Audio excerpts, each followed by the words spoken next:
La foi vous fait parler avec différence. Shalom, bien-aimés dans le Seigneur.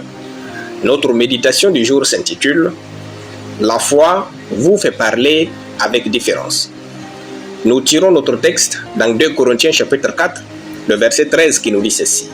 « Et comme nous avons le même esprit de foi qui est exprimé dans cette parole de l'Écriture, j'ai cru, c'est pourquoi j'ai parlé.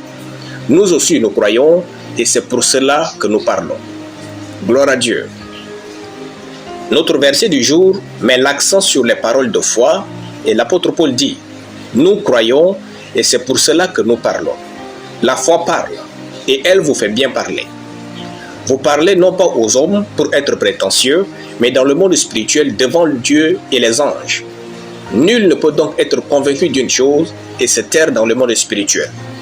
Si vous croyez qu'une affaire est la bonne, alors il faut parler de votre réussite face à celle-ci.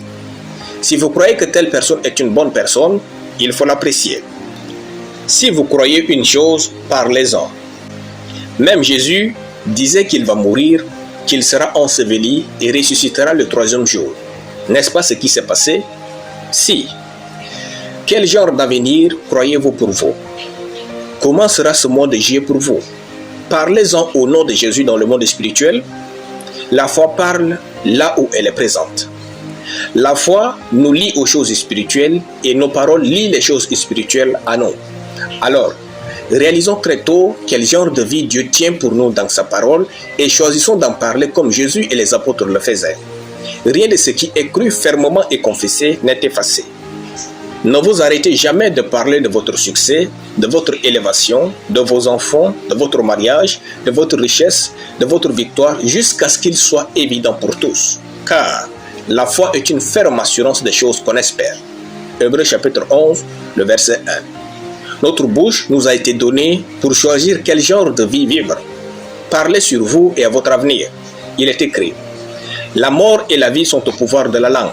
Quiconque l'aime en mangera les fruits. Proverbe chapitre 18, le verset 23. Nous devons donc réaliser que la vie répond aux paroles de nos bouches. Ne blâmons pas les autres. Ce sont nos paroles qui façonnent nos vies et déterminent la manière dont les autres vont interagir avec nous.